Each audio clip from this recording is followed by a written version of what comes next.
সংসার মানে কি শুধুই কাজ করা, শুধুই খাওয়া, শুধুই রান্না করা, এটাই না। সংসার মানে কিন্তু শুধু এইগুলোই নয়। সংসার মানে একে অপরের দুঃখ বোঝা, একে অপরের সঙ্গে হাতে হাত মিলিয়ে, কাঁধে কাঁধ মিলিয়ে কাজ করা, একটা কিছু হলে তার জন্য ভাবা, কোনো শরীর খারাপ হলে সেটাতে তার পাশে আগে দাঁড়িয়ে থাকা, এটাই হলো সংসার। আর সংসারে এই জিনিসটা যেখানে নেই সেখানে কিন্তু সংসার মানে কোনো মানেই হয় না।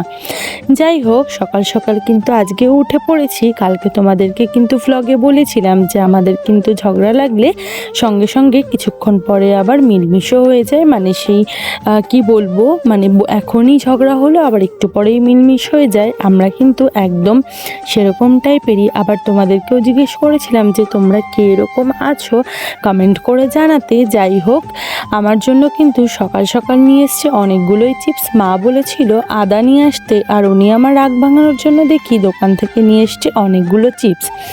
আর একটা কথা তোমাদেরকে জানানোর আছে, তোমরা হয়তো দেখছোই যে মা ফ্রাইড রাইস আর চিলি চিকেনটা বানাচ্ছে।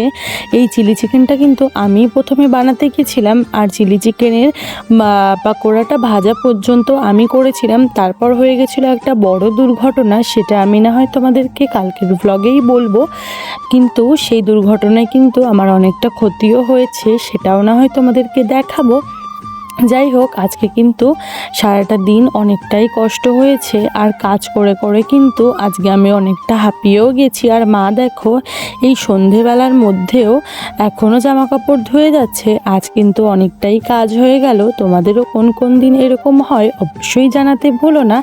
আজকের মতো টাটা, আর কালকে জানাবো যে আমার কি হয়েছিল। টাটা।